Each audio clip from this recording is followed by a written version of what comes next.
Welcome to Country Kickback, where you'll hear the latest music from performers you already know and discover new music and artists from around the world.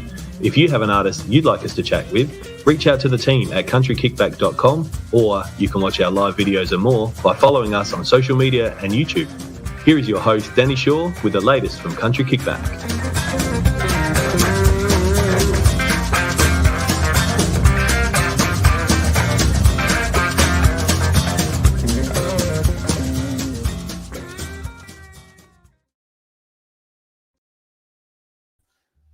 Hey everybody, happy Wednesday. For those that it is Wednesday, for some of you listening, it's probably not Wednesday. How's everyone's week been so far? What have you got coming up this weekend? There are so many shows here this weekend that I can't get around them all. So let me know if you're going to any and send me some photos if you do. We've got a big week of shows this week. We've got Courtney joining us tonight, and tomorrow night we've got Johnny Taylor joining us, and then at 7 o'clock, and then after Johnny at 8 o'clock, we've got Adam Brand joining us. And on Friday, we may not go live. It just depends. We've got Ray Lee. She's coming to Tassie, so it depends how we go. And then Saturday, we've got Ray Lee and Adam Brand live as well while they're performing. So we've got a big week of shows. Let us know what you think and if you're at any others so we can hear what else is going on out there. But tonight we might welcome Courtney into the room. Hi. Hello. Hey, how are you going? I'm good. How are you? I'm really well, thank you. It's so nice to be talking to you. It is. And I've been listening to your music, and everyone's been sharing the stuff. So it's so exciting to finally get to see you in person. Well, sort of. Yeah, as best we can at the moment. The new in person way. There's lots of people popping in. Jonathan's in the room already, and Ronnie is in the room as well. Hello. Thank you for joining us, everybody. Well, and Tari's in the room as well. We've got lots of people joining. Yay. So I guess we haven't had you on the show, so this is a bit exciting. First time. Yeah, and you've got absolutely. You've been busy last year. But go back a little bit and tell us a little bit about how you got into music and why you've gone down this path. Yeah, you're right. It's definitely been a busy year, but I've been hanging around in music for a little while now, but it has taken a little bit to, get my own stuff out there. But I've always loved music growing up. I grew up in a family where music was, very diverse. We listened to all genres, all bands, artists. Yeah. So I always had such a love for music. And it was by about the age of 9 that I was either pestering my parents or thought that they obviously thought I needed a little help. So they sent me to some vocal lessons, which was great. It didn't really look back after that. I've been, vocally trained over the years. And by the time I got into my teens and being in school, I really found that, music and all creative arts was really my go-to. And I started diving into songwriting too, which was really awesome, and found a bit of a love for that. And just really organically started following that. There was no crazy story or anything like that in the early days. It was just more me going, oh, I like doing this. So I started doing more. But as I, got into my mid to late teens, I was pretty certain that music was the pathway I wanted to follow. It was just more so how and when. There was no question about it. There was just how to make it happen. But I was very lucky to study music for a year when I finished school, and then also got to go up to Tamworth for the Senior Academy of Country Music in 2016. So that was really awesome because that was really my first big taster to country music. I've always loved country music and listened to it a lot, but that was kind of the first introduction to being like, oh, this is what it means to kind of pursue the country music pathway. And I immediately felt at home. The country music family is so welcoming that I was like, yep, this is it. This is where I need to be, So ever since then, I've just been spending time writing and really trying to work out who I want to be as an artist and, develop my sound and try and write, songs that I think people would connect to, which then led me to last year connecting up with Rod McCormack and Gina Jeffries, and they kind of took me under their wing, which was awesome. And we got writing and recording, and now got 2 singles out, which is awesome. How fantastic. I mean, 2020 was good for you. You locked down and having to do all this stuff. How much writing did you do before you settled with the 2 songs that you've released so far? We did quite a lot of writing last year. I was going to Nashville in March for a few weeks for a writing trip with Rod, but that didn't happen, clearly.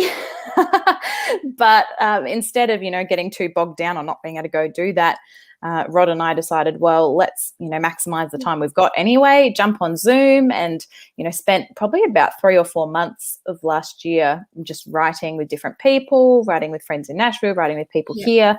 And it was just really great to just use that as a focus for the time, obviously the challenging times we were all in.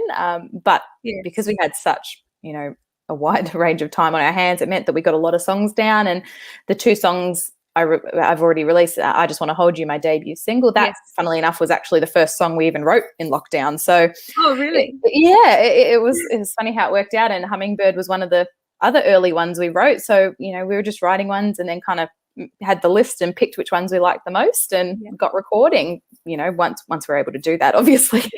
Yes. So let's go back to your first single. How did that go when you released? Did you have a lot of, I know it's not easy releasing when you're not out performing, but did you still have a lot of feedback and a lot of... Yeah, it was really positive, and it was interesting because I don't have anything to compare it to, which is kind of good in the sense that I haven't released a song before and, been out touring or playing shows. So it kind of just is what it is that, it worked really well for me. And I think because I knew that I couldn't be playing shows, I just had to really make sure my online presence was there and try to be really connecting with as much radio and media as I could from, this room that I'm in now. But it was really great and so positive. People were really kind about it, had great reception with radio and things like that. So I really couldn't have, wished for a better start, without being playing shows, obviously, but it is what it is. Exactly. And being your first single, how nervous was you putting that out? It's a song that obviously you love and you've written and you put so much time in. How nervous were you for that first single? Oh, I was so nervous. Because it felt like so many years building up to that moment, so many years of saying, oh, I'm a singer, and people go, oh, well, do you have music out? And you go, not yet. It's all that all those years of it building up to finally be like, oh, I'm actually releasing something. So it was quite a sleepless night the night before it came out. I think I woke up at 4:30 or 5 a.m., just waiting in bed being like, is anyone else awake yet? But it was so exciting as well, Yes. Very exciting, I imagine. And I mean, it'd feel like, you finally, obviously said it's been building up to that moment for so long. It would feel like, yes, I'm finally there. And I can, absolutely. And that brings us to Hummingbird. What a beautiful song. Tell us a little bit about writing Hummingbird. Thank you. I love this song too, just especially, it's just fun and upbeat and hopefully gives people all the good feelings, But we wrote this one in about year, so it was right in the heat of the early stages of the first lockdown, and I'm in Melbourne, so we went through quite a few lockdowns last year. But wrote it on Zoom with Rod McCormack and 2 wonderful friends, Templeton Thompson and Sam Gay, who are based in Nashville. And the early morning we were writing, it was really just the aim was to write a positive song, something fun, feel good. And as we started getting into it, the idea of a hummingbird came up, which obviously we don't have them in Australia. So it's not something I naturally probably would have thought of myself. But through researching them, they're these tiny little birds that, just can fly so fast. They're attracted to all, sweet nectars and things like that and just fly above everything else. So we thought, what a nice concept of, the overall song of choosing good things, choosing to focus on, the ups instead of the downs, spread a bit of love around. And we thought, it was kind of almost written as just a reminder for us in the times that we were facing. But then, in turn thought whenever it does come out, now as well, hopefully people look at it as a reminder to look at the good things. Absolutely. And, you can't get a better time after the last 12 months. I mean, we've gone through an awful lot, fires, pandemic, and now floods and things. So what a horrible few months, but it's so lovely that we can still find these positive moments, positive things to think about. And Hummingbird, you also released a film clip that you did with the Filmery. Tell us about the process. It must be really nerve-wracking putting yourself in front of that camera. I don't know how to do it. It is interesting because, as performers, you do get used to performing to a crowd. But then, to a camera, you've got to treat it a little bit differently. But Duncan's just so great to work with from the Filmery, and Brock was there as well. And it was just a really fun day. And, Duncan's so creative that when I said, I'd like to do a clip for Hummingbird, I was like, just you tell me what you see, because I knew he'd come up with something really cool. And he presented, the whole thought of having this dream cloud world, basically, of, head in the clouds, no massive storyline going as such, because we just wanted it to be the type of clip that people watch it, hopefully have a smile on their face and feel good. So that was kind of the, preparation for the day, of just make it a fun, feel good clip, which I hope and think we accomplished. But it was just so fun. And working with Duncan, I had Lee Hanley doing my makeup and hair on the day, which was fabulous, because the first clip for I Just Want to Hold You we shot in lockdown, so I did all my own hair, did my own makeup, so I felt very glamorous that day, being like, oh, we're doing this like the proper way, which was so awesome. So compared to the first time, was it so, obviously it was so completely different, but the outcomes were both amazing. So, is it something that is what you thought it would be doing that compared to, like, because you obviously hadn't done that before? Yeah, it's interesting, because for I Just Want to Hold You, that was my first experience really doing a music video. But it wasn't too daunting, because it was myself, two guys, shooting it, and my mum.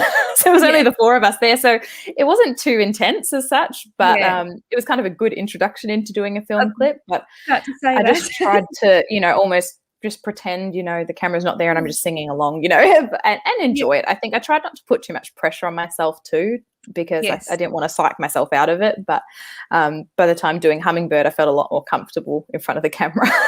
Yes. Yeah, I can imagine. It's just that doing it time and time again, you get a bit more used to it as it goes, don't you? What have you got planned for 2021? Have you got any shows coming up or anything in the works music-wise? Yes, I've got a few things coming up, and hoping that more shows will obviously come through now that everything's getting a bit more on track, which is great. But I've got a show coming up in June, which is very exciting.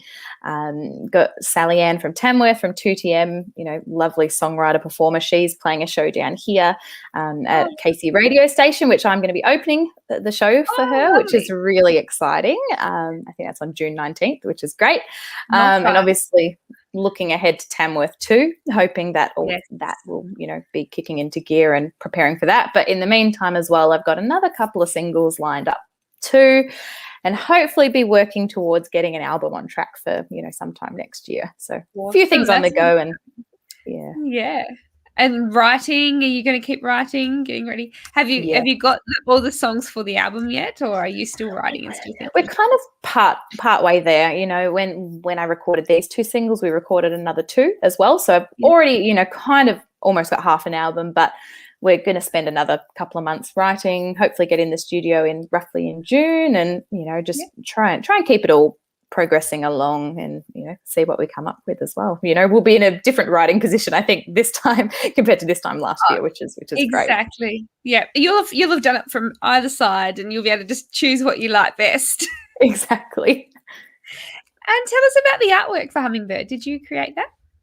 I didn't, but one of my wonderful friends, she's a graphic designer, and I don't know why I hadn't thought to talk to her before, but I messaged her saying, oh, do you know anyone that might be able to do, my next cover? Because I didn't want to assume that she'd want to do it either. But I said, oh, do you know anyone? And she was like, I'd love to design something for you. And I gave her these photos from the shoot that Duncan from the Filmery also took for me, which he did an absolutely fabulous job. He's got an incredible eye to capture you.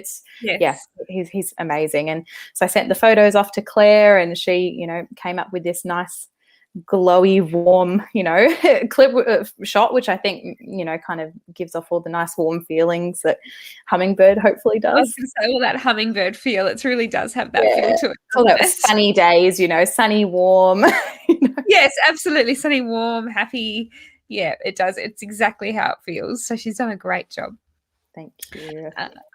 Tell us where we can find your two songs and where we can follow you and find you on socials. Yeah, absolutely. Both singles are out now on all the streaming platforms. So whether you're a Spotify, iTunes, Apple Music, Amazon, Google Play, YouTube, all of them. So wherever you get your music, you'll be able to find me. But otherwise, I'm on Facebook, Instagram, Twitter. If you just look up Courtney Keil, you'll be able to find me. And both videos are obviously also on YouTube too. So if you want to check them out and see, the fun we got up to. They are great film clips, and yes, you definitely should check them out. And make sure you subscribe if you're checking them out on YouTube, so that you get those followers, and you'll get to keep an eye on what you have coming up, because it'll give you a reminder and things. Now, tell us about the pictures behind you. Who have you got behind you? Are they people that you love to listen to?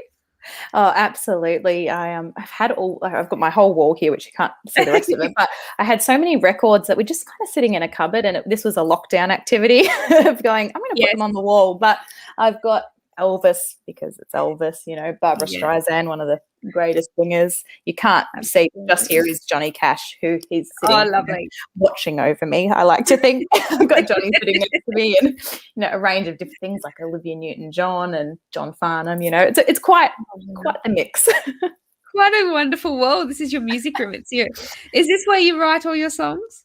Yes, sure is. I spend quite a bit of time in here, and especially last year spent a lot of time in here, but it's my little kind of cocoon that I like to shut the door and escape kind of whatever's going on in the world. Yes, absolutely. I think sometimes that's the nicest place to have this spot where you can go and hide. And I'm lucky I've got the whole house, but no one's going to bother me. Oh dear. So we've had lots of people popping in and saying hello. So thank you everyone for joining us. If you've got any questions, pop them in the comments. I can't see all the comments for some reason, but pop them in. Hopefully they will pop back up. Sometimes they don't always come through. I don't know why. But so what's ahead for you this weekend? We've got lots of gigs down here, lots of shows. What are you up to? Not a massive lot, I'll be honest. It's been a busy month. That this weekend I'm, having a little bit of a quiet one. My best friend just launched a children's book, which is really exciting, and I'm so proud of her. So I've got her book launch tomorrow night, I'm going to give her a little shout out. You got to, it's called Reggie Red, and it's by Josie Layton, and it's all about, teaching children to be, confident in themselves, whatever they look like, sound like, all of that. So got to give her a little plug since that's tomorrow night. But how exciting. You should pop that on your page, put a picture of it. Definitely. So that we can all see it. I guess, yes. So thank you so much for joining us. I know that we've held you up, and we've nearly got to 20 minutes already. It just comes so quickly. It's been great.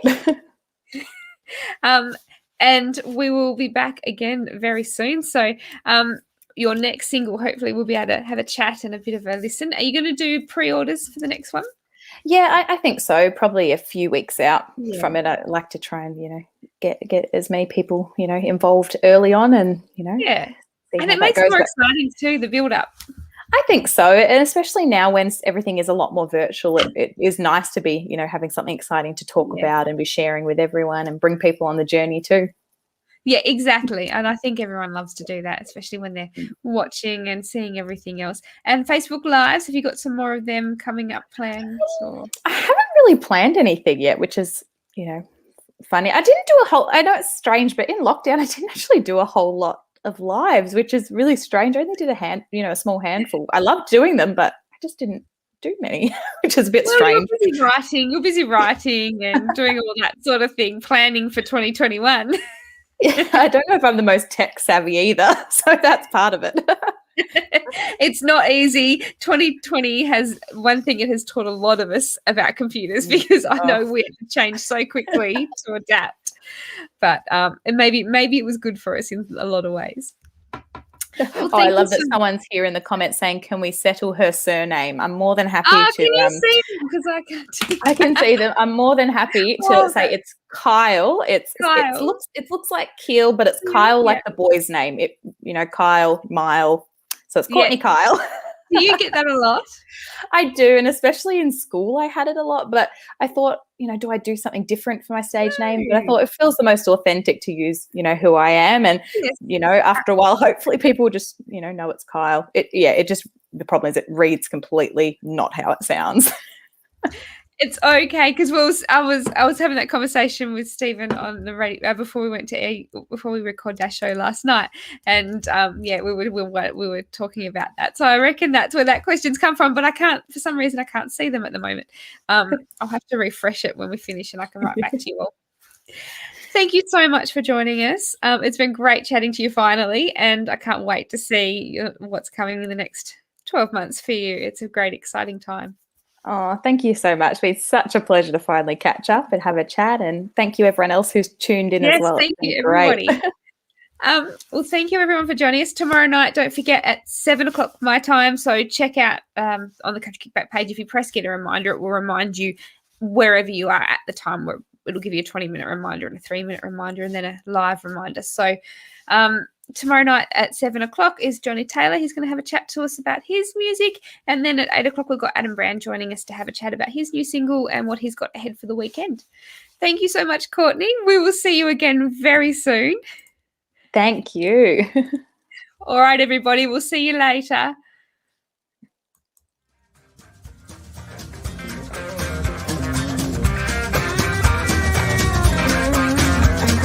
Thank you for listening. We hope you've enjoyed today's program. See you next time with the latest with Country Kickback.